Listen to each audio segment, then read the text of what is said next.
আত্তাইবু মিনাজ জামবি কামাল্লা জামবালা। নবীজি বলেন যে আল্লাহ পাক ওই বান্দাকে এমনভাবে নিষ্পাপ বানায় যেন আজই সে দুনিয়াতে ভূমিষ্ঠ হয়েছে। হাজার রকমের গুনাহের রাস্তা আমাদের সমাজে খোলা। এই গুনাহ থেকে আমরা নিজেদেরকে কিভাবে বাঁচাবো, এর 10টা 11টা কৌশল নিয়ে আমি আলোচনা আপনাদের সামনে পেশ করব ইনশাআল্লাহ। আমরা যে গুনাহ করি এই গুনাহ থেকে বাঁচার জন্য আমাদের কিছু কৌশল আছে। 1 নম্বরে আমাদের নিয়ত করতে হবে। কি করতে হবে ভাই? নিয়ত। কেন নিয়ত 1 নম্বরে? কারণ নিয়তের উপরেই বান্দার কাজের প্রতিদান আল্লাহ দান করবেন। সুবহানাল্লাহ বলেন। এটার আবার 2 রকম। নবীজি বলেন কেউ যদি নেক কাজের নিয়ত করে, নিয়ত করার সাথে সাথে আল্লাহ ওই আমলটা যেটা করার নিয়ত করছে বান্দা এখনো করে নাই, করার আগেই আল্লাহ আমল নামায় সওয়াব লিখে দেয়। আল্লাহ কত রহমান, কত আল্লাহ আমাদের প্রতি দয়াশীল। নিয়ত করছে যা আমি আগামীকাল, কথার কথা, যে আমি আগামীকাল অমুক জায়গায় একজন বড় আলেম আসবে, আমি ওই মজলিসে গিয়ে দিনের কথা শুনবো। নিয়ত করছে, পাক্কা নিয়ত, কিন্তু ব্যস্ততার কারণে যাইতে পারে নাই। আল্লাহ নবী বলেন সে যে নিয়ত করছে, এই ইন্নামাল আমালু বিন্নিয়াতের এই হাদিসের ব্যাখ্যায় বিশাল লম্বা আলোচনা। সে ইরাদা করেছে, ইচ্ছা করেছে, সে যাইতে পারে নাই, কিন্তু ওখানে গেলে যে সওয়াব হতো আল্লাহ আমল নামায় তা দান করবে। গুনাহের ক্ষেত্রে আল্লাহ আমাদের প্রতি কত দয়াশীল। বান্দা গুনাহ করার নিয়ত করছে, 2 পাশে 2 জন লেখক আল্লাহ আমাদের জন্য নিযুক্ত করেছেন, কেরামান, সম্মানিত 2 জন লেখক। ডান কাঁধে যিনি বসে আছেন ভালো কাজের সওয়াব সে এগুলো লিপিবদ্ধ করে, বাম পাশে যিনি আছেন তিনি মন্দ কাজের হিসাব রাখে। যখন আপনি মন্দ কাজ করার নিয়ত করছেন, 27 রমজানে কান্নাকাটি করছে, বহুত কান্নাকাটি, ইমাম সাহেবও করছে, ইমাম সাহেবের লাগে মুসল্লিরাও কাঁদছে, কিন্তু বাইরে হয় দোস্ত সিনেমা একটা আসতেছে, ঈদের পরের দিন কিন্তু একবারে ডান, কথা হয় না, নিয়ত করছে সিনেমা দেখব। এই ডান পাশের ফেরেশতা বাম পাশের ফেরেশতারা বলে এই বেটা এমনি লেহিস না, জোরে কর আল্লাহু আকবার। কয় যে নিয়ত করছে, পাক্কা নিয়ত, একবারে 27 রমজানের কদরের নামাজ পড়ে নিয়ত করছে, তাও বলে না, আগে লেখা যাবে না। বান্দা ঈদের পরের দিন সিনেমা দেখতে যায়, কলম ধরে আছে, বাম কাদের ফেরেশতা বলে লিখবো, বলে না এখনই লেখা যাবে না। সিনেমা দেখে ফেলছে, এর পরেও বাম কাদের ফেরেশতা আমল নামায় গুনাহ লেখে না। কেন? নবীজি বলেন আমার কোন উম্মত, আল্লাহর কোন বান্দা যখন গুনাহ করেও ফেলায়, কোন মুফাসসিরিনে কেরাম বলেন 3 দিন 7 দিন পর্যন্ত বাম কাদের ফেরেশতা অপেক্ষায় থাকে এই বান্দা গুনাহ থেকে তাওবা করে কিনা, জোরে বলেন সুবহানাল্লাহ। আমাদের প্রতি আল্লাহ কত দয়াবান। 1 নাম্বার আমাদের নিয়ত করতে হবে। কি নিয়ত? নিয়ত হলো গুনাহের যদি সুযোগও হয় আমরা গুনাহ থেকে নিজেদেরকে বাঁচায় রাখবো। বলি ইনশাআল্লাহ। আমি চাইলেই একটা গুনাহ করতে পারি, চাইলেই একটা গুনাহ করতে পারি। আমি আলোচনা করেছিলাম আপনাদের সামনে যে ঈমান দুর্বলতার কারণ সম্পর্কে, যে আমার যে ঈমান দুর্বল এটা বুঝবো কিভাবে? যে গুনাহ থেকে আমি চাইলেই বাঁচতে পারি কিন্তু আমি গুনাহ থেকে বাঁচি না, এটা হলো ঈমান দুর্বলতার একটা কারণ। যে আমার যদি ঈমান দুর্বল না হতো, আমি চাইলেই যে গুনাহ থেকে নিজেকে বাঁচায় রাখতে পারতাম, ওই গুনাহও আমি করি, তার মানে আমার ঈমানটা অনেক দুর্বল হয়ে গেছে, ঠিক না? 1 নম্বর আমাদের নিয়ত করা, গুনার সুযোগ যদি পাই এরপর গুনাহ থেকে আমরা বিরত থাকব, আল্লাহ আমাদের সেই তৌফিক দান করেন। 2 নম্বর সর্বহালতে অজু অবস্থায় থাকার চেষ্টা করা। কি অবস্থায়? হুজুর আমার তো শরীরই পাক থাকে না, আছে না নাই? এরকম অনেক লোক আছে। নামাজের কথা ভাই, নামাজে হুজুর লুঙ্গি ঠিক নাই। কি ঠিক নাই? কে তো লুঙ্গি কি হয়েছে? লুঙ্গি ঠিক নাই হুজুর। একজন মুসলমানের লুঙ্গি ঠিক না থাকে সে কেমন মুসলমান? কত বড় বড় যুবক কত বড় বড় মানুষ দাড়ি রাখছে, দাড়ি পাকছে, এরপরও প্রসাব করে পানি নেয় না, আছে না নেই? নবীজি সাল্লাল্লাহু আলাইহি ওয়াসাল্লাম এক সাহাবীকে নিয়ে রাস্তা দিয়ে হেঁটে যাচ্ছে। হঠাৎ করে নবীজি খেজুরের গাছের একটা ডাল অথবা বড়ই গাছের একটা ডাল ভেঙে একটা কবরের উপরে নবীজি গেড়ে দিলেন মাঝখানে। সাহাবী জিজ্ঞাসা করলেন, ইয়া রাসূলুল্লাহ, এটা কেন করলেন? আল্লাহর নবী বলেন, এই কবরের মধ্যে যিনি শুয়ে আছেন তার আযাব হচ্ছে। তখন জিজ্ঞাসা করলেন, ইয়া রাসূলুল্লাহ, কেন আযাব হচ্ছে? বলে, দুটি কারণ। কি কারণ? বলে, এক নাম্বার কারণ, সে দুনিয়াতে চগলখড়ি করত, মানুষের দোষ চর্চা করত, একজনের কথা আরেক জায়গায় লাগাতো, একজনের একটা দোষ পাইছে এটা পুরা গ্রাম ছড়াইছে। আর দুই নাম্বার, সে প্রসাব করে ঢিলাগুলো ব্যবহার করতো না, প্রসাব থেকে নিজেকে পবিত্র রাখতো না।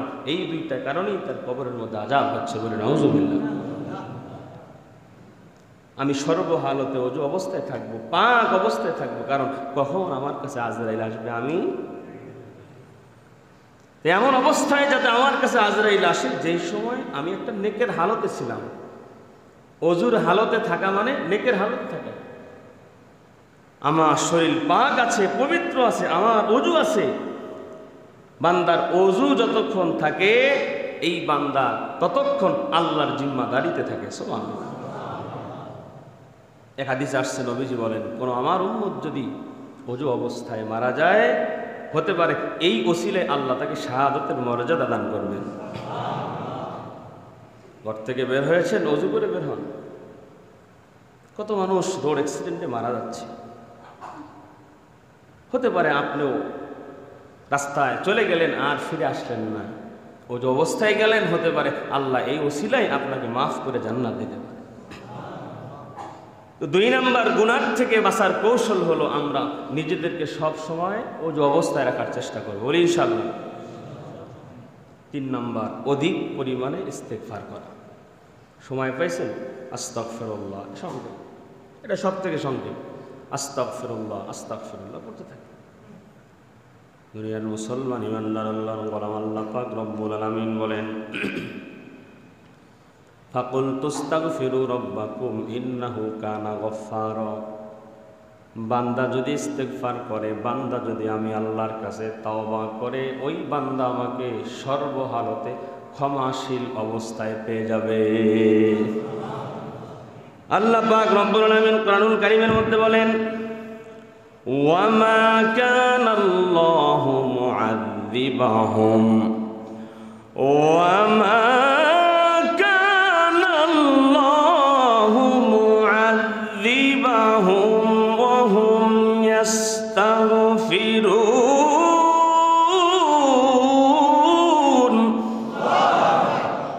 আল্লাহ পাক রব্বুল আলামিন বলেন, আমার যেই বান্দা আমি আল্লাহর কাছে ক্ষমা প্রার্থনা করে, ইস্তেগফার করে, আল্লাহ পাক বলেন, আমি আল্লাহ এমন নই যে আমার যেই বান্দা আমার কাছে ক্ষমা চাবে, আমি ক্ষমা চাওয়ার পরে ওই বান্দাকে শাস্তি দেব। সুবহানাল্লাহ। আল্লাহ বলতেছেন, আমার গোলাম আমার কাছে তাওবা করেছে, আমার বান্দা ইস্তেগফার করেছে, আমি আমার ওই বান্দাকে আবার শাস্তি দেব। এটা আমার আল্লাহর গুণের মধ্যে নয়।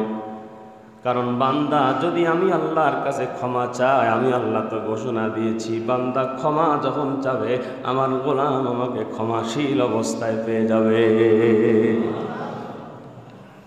তো সর্বহালতে আমরা ইস্তেগফার করার জন্য চেষ্টা করব। ইস্তেগফারের ফজিলত সম্পর্কে বয়ান করেছিলাম, তার মধ্যে একটা বলছি। আল্লাহর নবী বলেন, যেই বান্দা সুইংগামের মতো আঠার মতো ইস্তেগফারের সঙ্গে লেগে থাকবে, এই আল্লাহ পাক রব্বুল আলামিনের এই গোলামকে দুনিয়ার কোনো আযাব অ্যাটাক করবে না। জোরে বলেন সুবহানাল্লাহ। সমাজের হাজার রকমের বালা মুসিবত, সমাজের হাজার রকমের ফিতনা আছে। আল্লাহর আযাব যদি আসমান থেকে কখনো দুনিয়ার মধ্যে নাজিল হয়ে যায়, সমাজের মধ্যে আল্লাহর আযাব যদি চলে আসে, আর আল্লাহর কোনো গোলাম যদি ইস্তেগফারের সঙ্গে লেগে থাকতে পারে, ইস্তেগফারের আমল বেশি বেশি করতে পারে। আল্লাহর নবী বলেন হাজার আযাব আসলেও আল্লাহর ওই গোলামকে আল্লাহর আযাব কখনোই অ্যাটাক করবে না। দুনিয়ার মুসলমান ইমানদার আল্লাহর গোলাম 4 নাম্বার হলো গুনাহের পরিবেশ পরিবর্তন করা। গুনাহের পরিবেশ আছে না নাই? এই যে এখন আপনারা মসজিদে আসছেন, বয়ান শুনতেছেন, একটু করে নামাজ পড়বেন, এটা কি গুনার পরিবেশ নাকি নেকের পরিবেশ? এই যে পরিবেশ, এই জায়গায় আপনি যদি চান, যদি মন চায়, শয়তানে মনের মধ্যে ধোঁকাও দেয়, এরপরে এই জায়গায় কিন্তু কেউ সিগারেট খাবে না, নাই খাবে? কারণ এটা পরিবেশ নয়, গুনাহের পরিবেশ নয়, এটা নেকের পরিবেশ। আবার দেখবেন কিছু জায়গার মধ্যে লেখা আছে এই জায়গায় ধূমপান নিষেধ, আছে না নাই? দেখেন ওই জায়গায় দাঁড়ায় সিগারেট খায়, ধূমপান করে, আছে না নাই? তার কারণ যদি ওই জায়গায় লেখা আছে কিন্তু ওই জায়গায় পরিবেশটা নেকের পরিবেশ নয়, ঠিক না? এই জন্য আপনি এক জায়গায় গেছেন, যদি মনে হয় এই জায়গায় গুনাহ হওয়ার আশঙ্কা আছে, যারা মুমিন হবে, মুত্তাকি হবে, 4 নাম্বার গুনাহ থেকে বাঁচার কৌশল, আল্লাহর নবী বলেন আমার উম্মতেরা তুমি ওই জায়গা থেকে তাড়াতাড়ি সরে যাও, যাতে গুনাহ তোমাকে অ্যাটাক করার আগেই তুমি আল্লাহর জিম্মায়, আল্লাহর হেফাজতে চলে যাও। সুবহানাল্লাহ। দুনিয়ার মুসলমান ইমানদার আল্লাহর গোলাম 5 নাম্বার হলো আমরা যখন কোনো কাজ করি প্রত্যেক কাজের শুরুতে বিসমিল্লাহ আল্লাহর নাম নিয়ে প্রত্যেকটা কাজ শুরু করব। কারণ যেই কাজ আল্লাহর নাম নিয়ে শুরু করা হয় ওই কাজের মধ্যে শয়তান ধোঁকা দিতে পারে না। সুবহানাল্লাহ। আমরা তো খানা খাওয়ার শুরুতে বিসমিল্লাহ ভুলে যাই। আল্লাহর নবী বলেন বেশি খিদা লেগে গেছে, খাবার শুরুতে বিসমিল্লাহ বলতে মনে নেই, মাঝখানে গিয়ে যদি মনে হয় বিসমিল্লাহ বলি নাই, আল্লাহর নবী বলেন এখন পড়ো বিসমিল্লাহি আউয়ালাহু ওয়া আখিরাহু, আল্লাহ তাআলা প্রথমে বলার সওয়াব আমলনামায় দিয়ে দিবে। মুমিন বান্দার প্রত্যেকটা কাজ ডান দিক থেকে হবে এবং সুন্নাত তরিকায় হবে, বিসমিল্লাহ বলে শুরু হবে। বিসমিল্লাহ বলে বলে আমরা যদি আমাদের কাজগুলো শুরু করতে পারি, আল্লাহর নাম নিয়ে যদি শুরু করতে পারি, এই কাজগুলো আমাদের ইবাদতের অন্তর্ভুক্ত হয়ে যাবে। সুবহানাল্লাহ। দোকানদারি করেন, দোকানটা যখন খুলবেন বিসমিল্লাহ বলে চাবিটা দিয়ে তালাটা খুলেন। জমিতে চাষাবাদ করার জন্য যাবেন, কোদালটা হাতে নিয়ে বিসমিল্লাহ বলে কাজ শুরু করেন। ধান কাটবেন, কাস্তাটা হাতের মধ্যে নিয়ে বিসমিল্লাহ বলে শুরু করেন। যতক্ষণ ধানের গোছার মধ্যে পোঁচ দিবেন, প্রত্যেক পোঁচে পোঁচে আল্লাহ তাআলা আমলনামায় সওয়াব দিতে থাকবে। আল্লাহ তো দিতে চায় কিন্তু আমরা নিতে চাই না দুনিয়াবাসী। এই জন্য প্রত্যেকটা কাজ আমরা যেগুলো ভালো কাজ সেগুলোই তো করব, মন্দ কাজ থেকে নিজেদেরকে বাঁচায় রাখবো। আর প্রত্যেক ভালো কাজ সুন্নত তরিকায় শুরু করব এবং শুরুতে বিসমিল্লাহ বলে শুরু করব। আল্লাহ আমাদেরকে তৌফিক দান করেন, বলেন আমিন। 6 নম্বরের আমল হলো আমরা যখন ঘর থেকে বের হব, ঘর থেকে বের হয়েছেন তো বলেন বিসমিল্লাহি তাওয়াক্কালতু আলাল্লাহ, আল্লাহর ওপর ভরসা করে বিসমিল্লাহ বলে ঘর থেকে বের হন। যেই গোলাম ঘর থেকে বের হওয়ার সময় আল্লাহর উপরে ভরসা করে বের হয়, আমার আল্লাহ দুনিয়ার সমস্ত বালা মুসিবত থেকে ওই বান্দাকে হেফাজত করে নিরাপদে আবার ঘর পর্যন্ত পৌঁছায়া দিবে। দুনিয়ার মুসলমান ইমানদার আল্লাহর গোলাম 7 নাম্বার হলো সর্বদা কলবে জিকিরের মধ্যে থাকার চেষ্টা করা। কলবে জিকির কি বলে? মনে মনে জিকির করা, মনে মনে জিকির করা। রাস্তা দিয়ে হাঁটতেছেন, অন্তরের মধ্যে জিকিরের হালত তৈরি করার চেষ্টা করা। লা ইলাহা ইল্লাল্লাহ, সুবহানাল্লাহ, আলহামদুলিল্লাহ, আল্লাহু আকবার, সুবহানাল্লাহি ওয়া বিহামদিহি, সুবহানাল্লাহিল আযীম। জিকিরের হালতে থাকার চেষ্টা করা। দুনিয়ার মুসলমান ইমানদার আল্লাহর গোলাম অন্তরে যদি জিকিরের হালত তৈরি হয়ে যায়, এই অন্তর গুনাহ করতে চাবে না। এই অন্তর গুনাহ দেখলেই ওই কাজকে ঘৃণা করবে, ঠিক কিনা বলেন? এই জন্য আল্লাহ পাক বলেন, ইয়া আইয়ুহাল্লাযীনা আমানু যকুরুল্লাহা যিকরান কাসীরা ওয়াসাব্বিহুহু বুকরাতাও ওয়া আসীলা। আল্লাহু আকবার। আল্লাহ পাক রব্বুল আলামিন বলেন, হে ঈমানদারেরা, উযকুরুল্লাহ, তোমরা জিকির করো। কার নামে? নাকি বাবার নামে? বাবার নামের জিকির আছে না নাই? আছে না? আছে না বাবার নামে? পীরের নাম নিয়ে জিকির করে। জিকির হবে একমাত্র কেবলমাত্র কার নামে? দুনিয়ার কোনো মানুষের নাম নিয়ে জিকির করা জায়েজ নাই, না জায়েজ, হারাম। যদি কেউ করে বেঈমান হবে, ঈমান থাকবে না। দুনিয়ার মুসলমান ঈমানদার আল্লাহর গোলাম, আল্লাহ পাক বলতেছেন, হে ঈমানদারেরা, তোমরা জিকির করো। উযকুরুল্লাহ, আমি আল্লাহর নামের জিকির, যিকরান কাসীরা। কতটুকু বলে? কাসীরা, বেশি বেশি করে করো। কতটুকু বেশি করে করবে? পরের আয়াতে আমার আল্লাহরও পরিষ্কার করে জানায় দেয়, ওয়াসাব্বিহুহু বুকরাতাও ওয়া আসীলা। সকাল থেকে সন্ধ্যা, আবার সন্ধ্যা হতে সকাল, 24টা ঘন্টা গোলাম আমি আল্লাহর নামের জিকির করো। সুবহানাল্লাহ। এখন হয়তো প্রশ্ন করতে পারেন যে হুজুর 24 ঘন্টা জিকির করব, খাবো কোন সময়? দোকানদারি করব কোন সময়? ব্যবসা করব কোন সময়? মুফাসসিরিনে কেরাম ব্যাখ্যায় লেখেন, 24 ঘন্টা জিকির তার মানে কি, তার অর্থ কি? যে মুমিন যেই কাজটাই করবে, ওই কাজটা আল্লাহর নাম নিয়ে শুরু করবে। দিলের মধ্যে আল্লাহর জিকিরগুলো সে প্রতিধ্বনি করতে থাকবে। দুনিয়ার যত কাজ আছে, পার্থিব জগতের যত কাজ আছে, গোলাম এই কাজ ঠিকই করবে, কিন্তু আমল নামায় আমার আল্লাহ জিকিরের সওয়াব দিতে থাকবে। দুনিয়ার মুসলমান বাবাজির আমার, এই জন্য আল্লাহর নামের জিকিরের হালত অন্তরে তৈরি করার দরকার আছে না নাই? আল্লাহ আমাদেরকে তৌফিক দান করেন বলে আমিন। যদি সম্ভব হয় আরো একটু বাড়ায়া মাঝে মধ্যে বাসা বাড়িতে যায় না, মাস্টার বিছায়া ওই রাত্রিবেলা তাহাজ্জুদের টাইমে উঠিয়া 2 রাকাত 4 রাকাত তাহাজ্জুদ পড়িয়া আঙ্গুলের মধ্যে সুবহানাল্লাহ সুবহানাল্লাহ, অথবা একটা তাসবিহ হাতে নিয়া সুবহানাল্লাহ 100 বার, আলহামদুলিল্লাহ 100 বার, লা ইলাহা ইল্লাল্লাহ 100 বার, আল্লাহু আকবার 100 বার, এইভাবে তাসবিহগুলো আছে।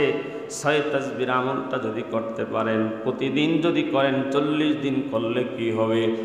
দুনিয়ার মুসলমান জালালউদ্দিন রুমি রহমাতুল্লাহ আলাইহি তার কিতাবের মধ্যে লিখেছেন, আল্লাহর কোন গোলাম 40 দিন যদি টানা তাহাজ্জুদের নামাজ আদায় করে করে বিছানার মধ্যে বসে বসে আল্লাহর নামের জিকিরগুলো নিয়মিত করতে থাকে, এই অন্তরের মধ্যে আমার আল্লাহ পাক রব্বুল আলামিনের রহমতের জজবা দান করে দিবে। এই অন্তর কখনোই গুনার দিকে আর ঝুঁকবে না। আল্লাহ পাকের খাস পেয়ারা বান্দাদের অন্তর্ভুক্ত গোলাম হয়ে যাবে। আরো বাড়িয়ে হাসান বসরি রহমাতুল্লাহ আলাইহি তার কিতাবের মধ্যে লিখছেন যে এই গোলাম আল্লাহর জিম্মায় চলে যাবে। এই গোলাম যখন কোনো কাজে হাত বাড়াবে, আমার আল্লাহর কুদরতি হাত ওই বান্দার সঙ্গে যোগ হয়ে যাবে। এই বান্দা যখন কদম বাড়াবে, আল্লাহর কুদরতি কদম বান্দার পায়ের সঙ্গে অ্যাড হয়ে যাবে। দুনিয়ার মুসলমানের মানে কি? এর মানে হলো গোলাম যা করবে আল্লাহর ইশারায় করবে। গোলাম যখন কোনো কাজ থেকে বিরত থাকবে, ওইটাও আল্লাহর ইশারায় বিরত থাকবে। বান্দা যা করবে আল্লাহর ইশারায় করবে। এক কথায় বান্দা টোটালি আল্লাহর জিম্মার মধ্যে চলে যাবে। জিকির কিন্তু অনেক দামি জিনিস, কিন্তু আমরা কিন্তু জিকির করি না। দুনিয়ার মুসলমান এই যে শরীরের মধ্যে পোশাক, এই পোশাক 2 দিন 1 দিন পরার পরে ময়লা হয়ে যায়। এই হাতের এই যে কলার আছে, যেখানে হাতার মধ্যে সাইডগুলো, অথবা পায়জামা যদি পরেন, প্যান্ট যদি পরেন, ময়লা দিয়ে দাগ হয়ে যায়। শুধু পানি দিয়ে ডললে ওঠে না, সার্ফ এক্সেল লাগে, সাবান লাগে, ঠিক কিনা বলুন? আমরা যখন দুনিয়াতে এসেছি আমাদের অন্তরটা ছিল সাদা কাগজের মতো পরিষ্কার। দুনিয়ার মুসলমান বান্দা যখন একটা গুনাহ করে সাদা পৃষ্ঠার মধ্যে কলমের একটা দাগ পড়ে যায়। এই গোলাম আবার যখন গুনাহ করে আরেকটা দাগ পড়ে যায়, আবার গুনাহ করে আবার দাগ পড়ে যায়। দাগ পড়তে পড়তে পড়তে পড়তে সাদা কাগজটা যেমন কালো হয়ে যায়, এইরকম গুনাহ করতে করতে বান্দার পবিত্র অন্তরটা এটাও এক সময় কালো হয়ে যায়। নাউজুবিল্লাহ। তা আমাদের অন্তর যদি গুনার দ্বারা কালো হয়ে যায়, তে অন্তর আমরা কিভাবে পবিত্র করব? আল্লাহর নবী বলেন, আমার উম্মতরা শোনো, আমার কোন উম্মত যদি বেশি বেশি জিকির করে এই জিকির করতে করতে আমার আল্লাহ জিকিরের বদৌলতে অন্তরের গুনাহগুলোকে আমার আল্লাহ পরিষ্কার করে দেয়। সুবহানাল্লাহ। আল্লাহ আল্লাহ क्या मुबारक नाम है, अल्लाह अल्लाह आशिकू का काम है। या इलाही तू मेरा माबूद है, या इलाही तू मेरा सत्तार है। हर गोरीदे नेके तू तैयार है, जो न मांगे उससे तू बेजार है। দুনিয়ার মুসলমান বাবাজির, আমার মুমিনদের কাছে আল্লাহর নামের জিকির করা বড় মজাদার বিষয়। মুমিন আল্লাহর নামের জিকির করবে, বান্দা অন্তরাত্মা শান্ত হয়ে যাবে। বান্দা যখন আল্লাহর নামের জিকির করবে, ঈমান যদি মজবুত হয়, আল্লাহর নামের জিকিরের মধ্যে বান্দা স্বাদ অনুভব করতে থাকবে। সুবহানাল্লাহ। দুনিয়ার মুসলমান ইমানদার আল্লাহর গোলাম। এরপরে আসেন ৮ নাম্বার হলো সময়কে মূল্যায়ন করার চেষ্টা করা। পৃথিবীর মধ্যে সব থেকে দামি জিনিসের নাম কি? একটা মিনিট যদি চলে যায়, কোটি টাকা দিলেও কি ওই মিনিটটা আর ফিরে পাওয়া যাবে? এই জন্য আল্লাহ তাআলা বলেছেন ওয়াল আসর, সময়ের শপথ। কেন বলে সময় বড় দামি? সব থেকে দামি জিনিসের নাম হলো সময়। বিজ্ঞানী বলেছেন সময় সমান সমান জীবন। যেই গোলাম তার জীবন থেকে একটা সময় নষ্ট করলো, সে যেন তার জীবনের একটা অংশকে নষ্ট করে দিল। সময়কে কাজে লাগাও। দুনিয়ার জমিনে যেই বান্দা সময়কে কাজে লাগায়, সেই বান্দা দুনিয়ার দিক দিয়েও অগ্রগামী হয়। ঠিক কিনা বল? রাগ করিয়েন না। অনেক রিক্সাওয়ালা ভাই আছে, দেখবেন ৩০০ টাকা কামাই হয়েছে, এখন এই ৩ মাথার মোড়ে বসে আছে। একজন এসে বলে, ভাই চলেন, যাবেন? কই যাইতাম না, মানে পকেটটা একটু গরম, আর যাবে না? কি আছে না নাই বলে? আবার দেখবেন কিছু রিক্সাওয়ালা আছে, বলে বের যখন হয়েছি সকালে, সন্ধ্যায় প্রতিদিন যখন যাই, সন্ধ্যা পর্যন্ত ইনকাম করব, যা হয় হবে। ঠিক কিনা? সে সময়কে কাজে লাগায়। আর কিছু লোক বসে থাকে, ৩০০ টাকা ইনকাম করছে, চিন্তা করছে কালকে না গেলেও চলবে, বসে থাকলেই চলবে। আছে না? আর এটা আমাদের মধ্যে এই স্বভাবটা বেশি। ৩ দিনের ইনকাম হয়ে গেছে, 2 দিন আর ঘর থেকে বের হয় না, বিশ্রাম করে। দুনিয়ার মুসলমান সময়কে, দুনিয়ার লাইনেও যদি আমরা সময়কে মূল্যায়ন করি, দুনিয়ার দিক দিয়ে অগ্রগামী হওয়া যায়। আখেরাতের লাইনে যদি সময়কে মূল্যায়ন করি, ওই দিকেও আখেরাতের লাইনেও আল্লাহর মুমিন বান্দারা অগ্রগামী হয়। সুবহানাল্লাহ। এই জন্য সময়কে মূল্যায়ন করা। হাসান বসরি রহমাতুল্লাহ আলাইহি কিতাবের মধ্যে লিখেন, দুনিয়ার মুসলমান আমাদের আকাবিরিন যারা ছিল, সময়কে কিভাবে মূল্যায়ন করেছে। বাথরুমে গেছে ইস্তেঞ্জার হাজত পূরণ করার জন্য, ওই জায়গায় বসে বসেও তারা ওই বদনা লোটা পরিষ্কার করেছে। সুবহানাল্লাহ। বসে যখন আসি, আমার জরুরত পূরণ হয়ে গেল, লোটাটাও পরিষ্কার হয়ে গেল। সময়কে মূল্যায়ন করা। দুনিয়ার মুসলমান সময়কে কাজে লাগাবো। আল্লাহ সময়কে চেনার বোঝার আমাদের তৌফিক দান করেন, বলেন আমিন। এরপরে ৯ নম্বর হলো জবানের হেফাজত করা। এই জবান দিয়ে অনর্থক কথা না বলা, জবানটাকে কন্ট্রোল করার চেষ্টা করা। জবান দিয়ে ফাহিশা কথা না বলা, মিথ্যা না বলা, গীবত না করা। পরনিন্দা না করা, সমালোচনা না করা, এক কথায় জবান দিয়া যত গুনাহ হয় সমস্ত গুনাহ থেকে জবানটাকে হেফাজতে রাখার চেষ্টা করা। আল্লাহর নবী বলেন, আমার কোন উম্মত যদি জবানের হেফাজত করতে পারে, লজ্জাস্থানের হেফাজত করতে পারে, আমি নবী ঘোষণা দিলাম, আমি নবী আমার ওই উম্মতটাকে জান্নাতে নেওয়ার জন্য জিম্মাদার হয়ে যাব। জবান বড় দামি সম্পদের নাম। জবান যার যত দামি হয় তার অন্তর তত দামি হয়। জবান যার যত ভালো হয় তার অন্তর তত ভালো হয়। বান্দা জবান দিয়ে ভালো কথা বলে, অন্তর পরিষ্কার থাকে।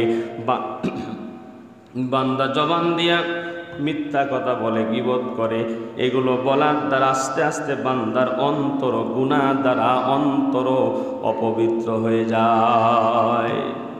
জবান এটাকে আমরা হেফাজত করবো ইনশাআল্লাহ। এরপর আল্লাহ পাক রব্বুল আলামিন কুরআনুল কারীমের মধ্যে বলছেন, নবীজি বলেন 10 নাম্বার হলো প্রত্যেক নামাজের পরে আল্লাহ পাক রব্বুল আলামিন আমার অন্তরের মধ্যে আছে, আমি যা করছি আমার আল্লাহ তা দেখছে, এই হালতটা নিজের মধ্যে আনার চেষ্টা করা। নামাজ পড়েছেন, 2 মিনিট চক্ষু বন্ধ করেন, যেটাকে বলা হয় মুরাকাবা। একটু মুরাকাবা করি যে আমি মসজিদ থেকে বের হব, আমি যেই কাজটাই করি না কেন দুনিয়ার কেউ না দেখলেও কে দেখে? আল্লাহ দেখে কি দেখে না? আমি যাই করি আমার মালিক সব দেখে। এই হালতটা যদি আমরা অন্তরের মধ্যে তৈরি করতে পারি, আল্লাহর নবী বলেন কোন বান্দার এই হালত যদি তৈরি হয়ে যায়, এই বান্দার দ্বারা জীবনে কোনোদিন কোনো গুনাহ হবে না। সুবহানাল্লাহ। কারণ তার হালত তৈরি হয়ে গেছে যে আমি যাই করি আল্লাহ দেখে, আমি যদি মিথ্যা বলি আমার আল্লাহ দেখবে, আল্লাহ শুনবে, আমি যদি চুরি করি আমার আল্লাহ দেখবে, আল্লাহ আমার সব কিছু দেখতেছেন। এই হালত তৈরি হয়ে গেলে তার দ্বারা গুনাহ হবে না। আল্লাহ পাক বলেন, ইন্নাল্লাহা ইয়ালামু মা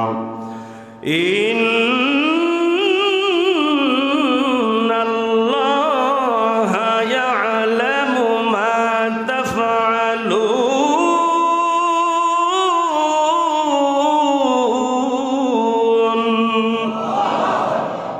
আল্লাহ পাক রব্বুল আলামিন বলেন, নিশ্চয়ই আমি আল্লাহ এমন স্রষ্টা, বান্দা তোমরা যা করো আমি আল্লাহ কিন্তু সব সম্পর্কে অবগত আছি। আমি যাই করি না কেন আমার মালিক সব দেখেন, আমার মালিক সব জানেন। এই জন্য দিলের মধ্যে হালত তৈরি করা, আমি যাই করি না কেন আমার আল্লাহ সব কিছু দেখতেছেন। এই জন্যই নবীজি সাল্লাল্লাহু আলাইহি ওয়াসাল্লাম বলেন, গোলাম আমার উম্মতেরা শোনো, যখন তোমরা নামাজে দাঁড়াবে আল্লাহকে দেখে দেখে দেখে দেখে তোমরা নামাজ পড়ো। সুবহানাল্লাহ। কে বলছেন? নবীজি বলছেন, যখন তোমরা নামাজ পড়বা আল্লাহকে দেখে দেখে নামাজ পড়ো। সাহাবী জিজ্ঞাসা করলেন, ইয়া রাসূলুল্লাহ, আল্লাহকে তো দেখা যায় না, কিভাবে দেখে দেখে নামাজ পড়ো? আল্লাহর নবী বলেন, আল্লাহকে দেখা যায় না, নিজের অন্তরের মধ্যে হালত তৈরি করো, আমি আল্লাহরে দেখি না কিন্তু আমার আল্লাহ তো আমাকে দেখতেছেন। সুবহানাল্লাহ। হালত তৈরি করা, যেটাই আমি করি আমার আল্লাহ তো দেখেন, আমি না দেখি।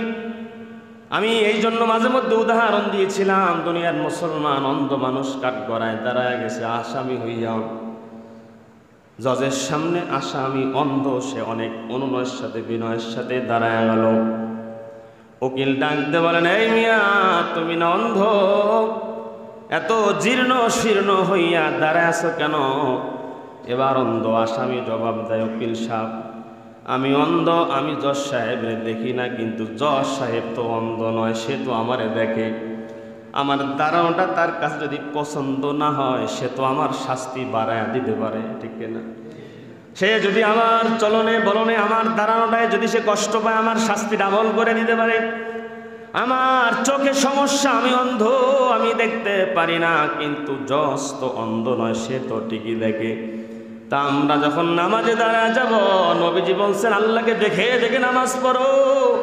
আমরা আল্লাহকে দেখতে পারি না ঈমান দুর্বলতার কারণে, কিন্তু এই হালতটা অন্তত অন্ধের মতো তৈরি করি। আমি আল্লাহরে দেখি না, আমার ঈমান দুর্বল, কিন্তু আমার আল্লাহ তো হাইয়ুল কাইয়ুম, আমার আল্লাহ শক্তিশালী, আমার আল্লাহ তো সব কিছু দেখেন। আমি দেখি না, কিন্তু আমার আল্লাহ তো আমাকে দেখতেছেন। সুবহানাল্লাহ।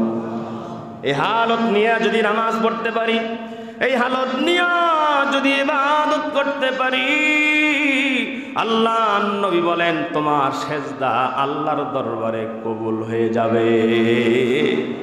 হালত তৈরি করা, আমি যাই করি আমার আল্লাহ আমাকে দেখতেছেন, এই হালত তৈরি করলে আল্লাহ পাক রব্বুল আলামিন গুনাহ থেকে আমাদেরকে হেফাজতে রাখবেন ইনশাআল্লাহ। শেষ 11 নম্বর হলো ইয়া আইয়ুহাল্লাযীনা আমানুত্তাকুল্লাহ।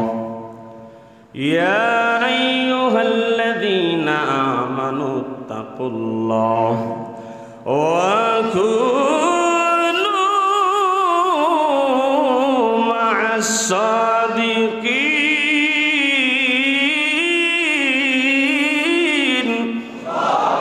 আল্লাহ পাক রব্বুল আলামিন বলেন, হে ঈমানদারেরা, তোমরা দুনিয়ার জমিনে যারা আল্লাহওয়ালা নেককার, যারা ভালো মানুষ, তাদের সঙ্গী হয়ে যাও, ভালো মানুষের সোহবতে থাকার চেষ্টা করো, নামাজি মানুষের সাথে চলার চেষ্টা করো, ভালো মানুষের সাথে সঙ্গ দেওয়ার চেষ্টা করো। কি লাভ হবে?